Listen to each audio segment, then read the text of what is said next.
right, many thanks, Melissa Bell in the newsroom. Korea watchers insist that it's only rhetoric, it's just saber-rattling. But over the past 2 weeks, each new day brings a new barrage of hostility.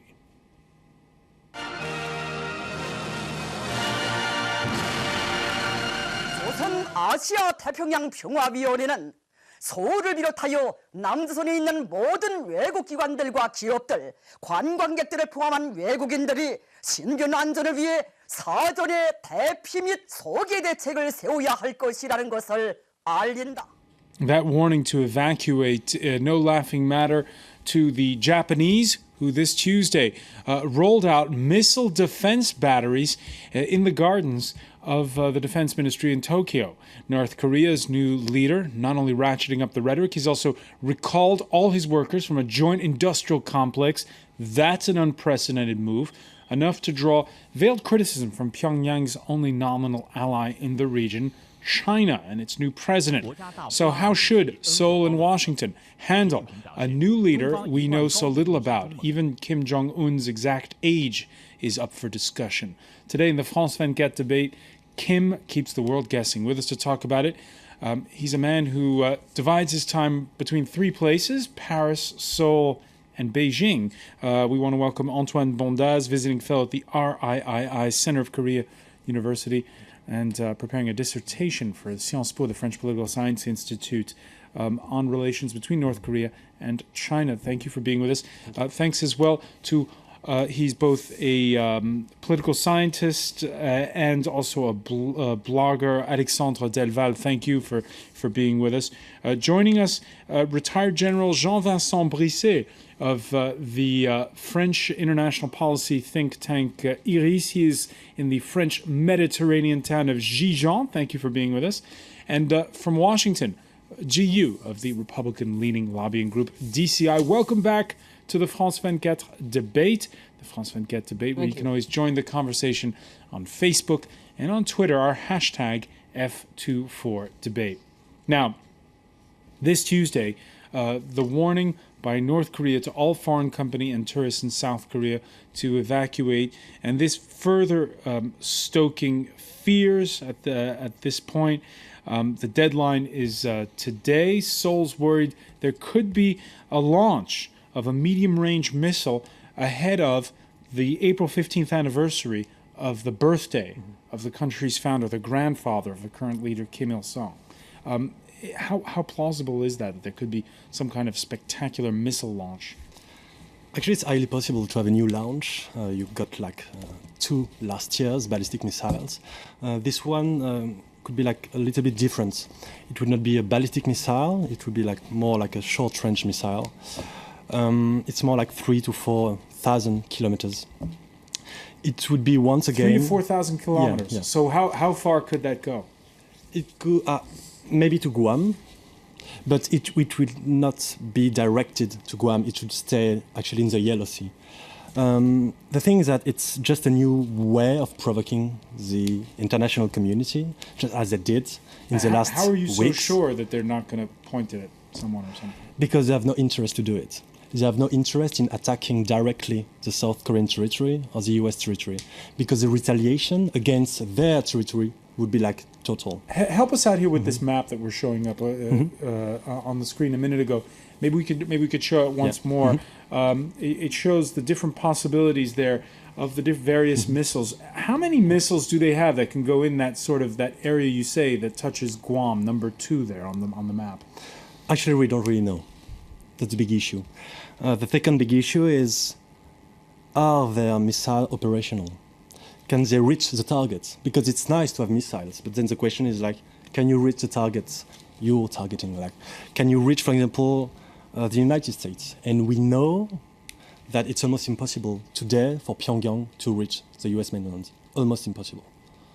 General Brisset, what's your prediction of what's going to happen, again, in the build-up to that April 15th date?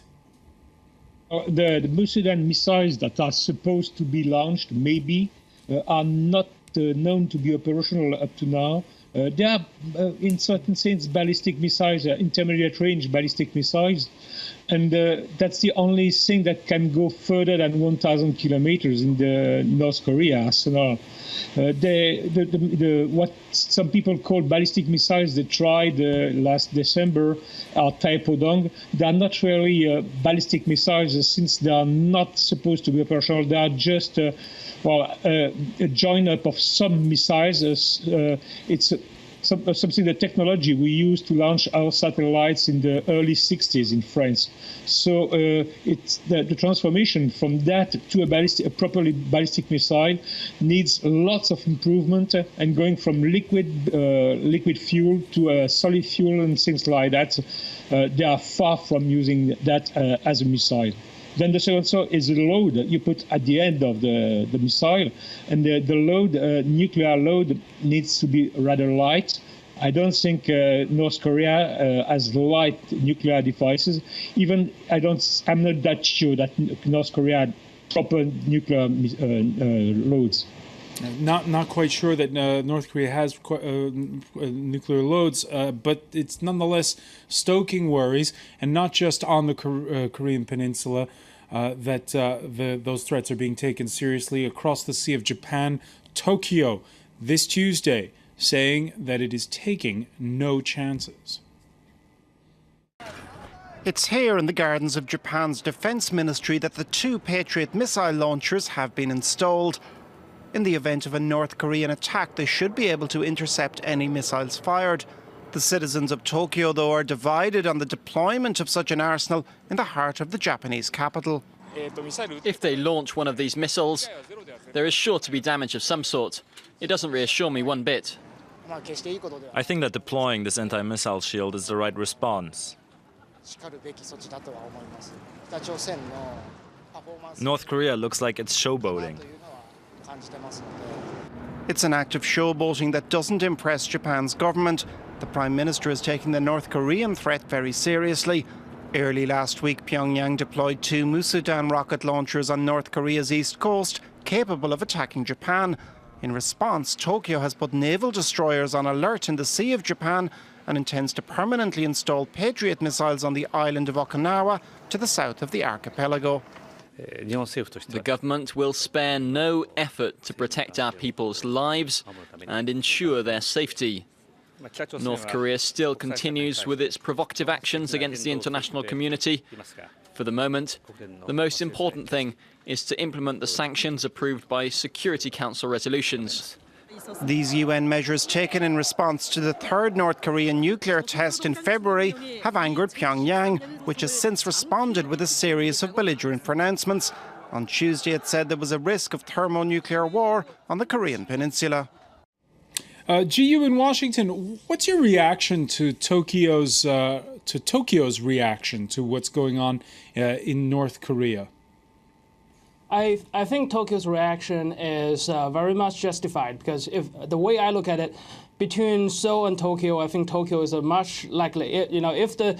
If we go with the scenario that North Korea is trying to provoke the international community by actually attacking or come really close to attacking a foreign city, I think Tokyo is a much more likely target than Seoul, because people in Seoul, many of them are relatives to people in North Korea. They share kinship, whereas the North Korean mentality to Japan is a lot more hostile. So I think it's understandable that Tokyo is more nervous than Seoul right now. Tokyo more nervous than Seoul. Alexandre Delval, we see you heard in that report the new Prime Minister of Japan. So you've got a new leader in Japan, new leader in China, new leader in North Korea, new leader in South Korea. What do you think of all that?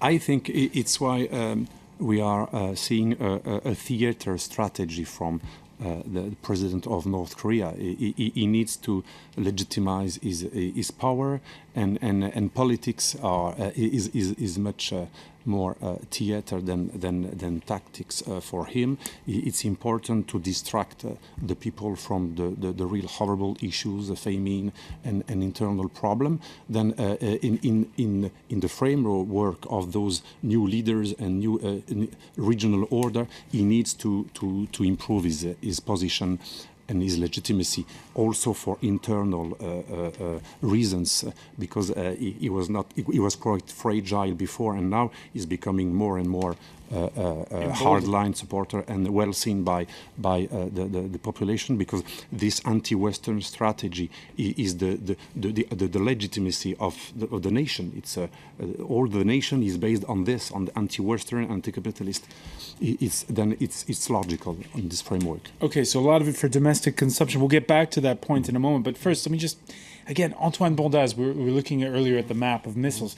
When I look at the map in that report of the Sea of Japan, and you see China, and they've had issues with Japan over those disputed islands. You see how close the Korean Peninsula is.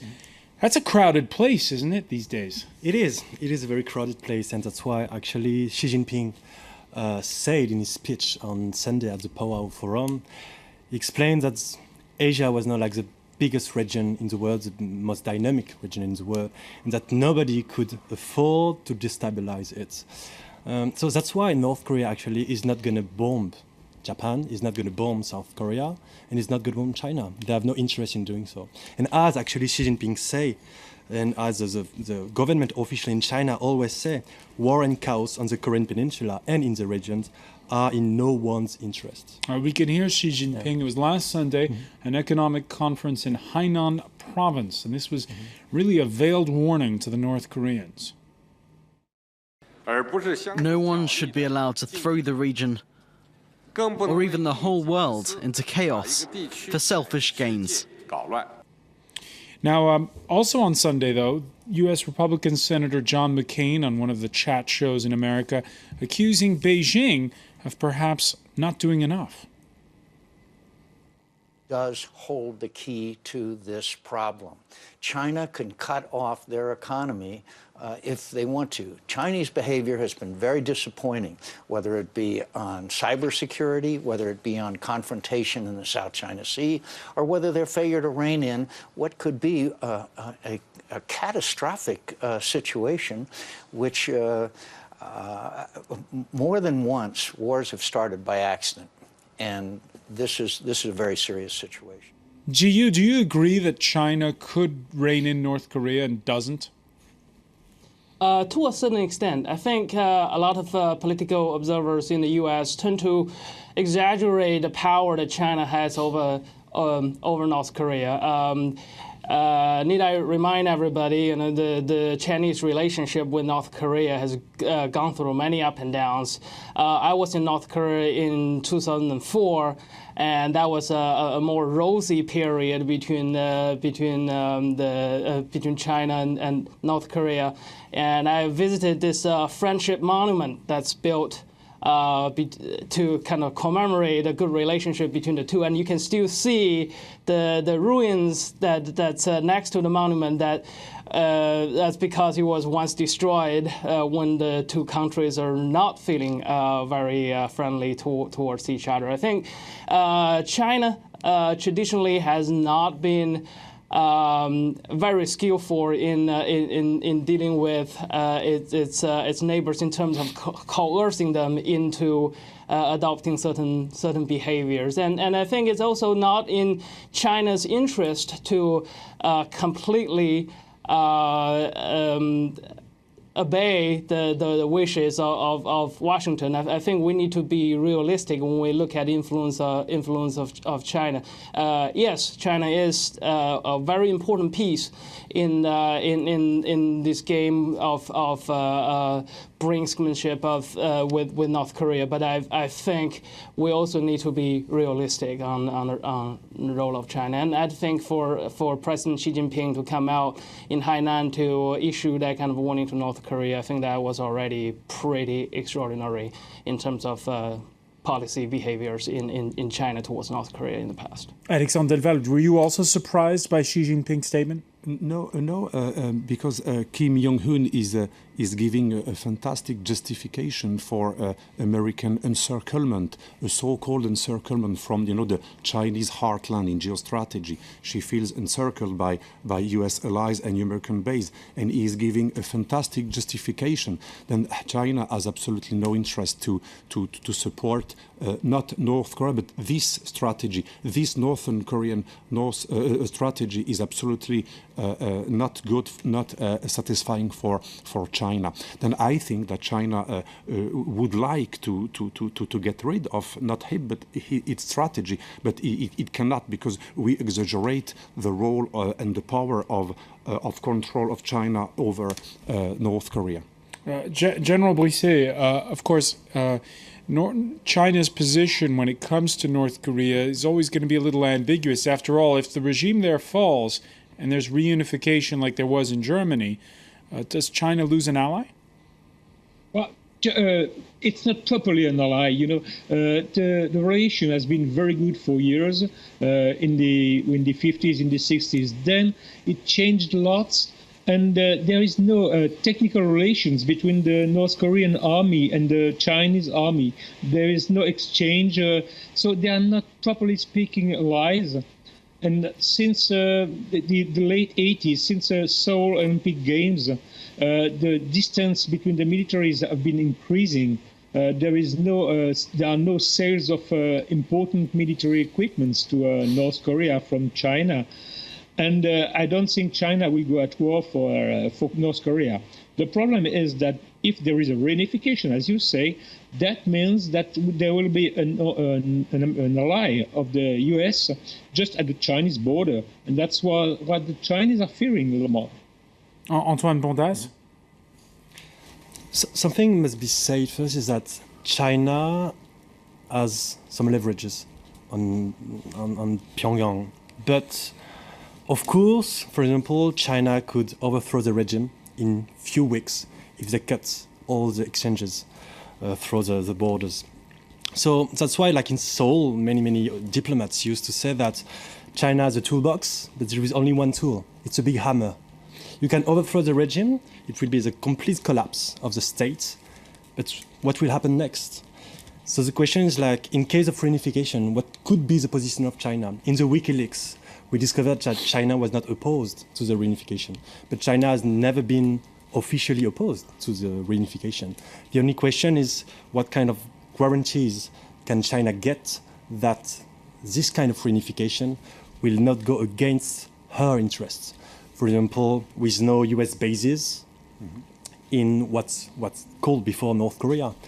For example, for China to keep her economic interests, for China to keep some infrastructures in North Korea, like the Nasan harbor on the. All right, so China's worries about the long-term future. For now, though, the eye is on what's going on inside of Pyongyang, and we'll try to figure it out a little bit when we come back in the France 24 debate.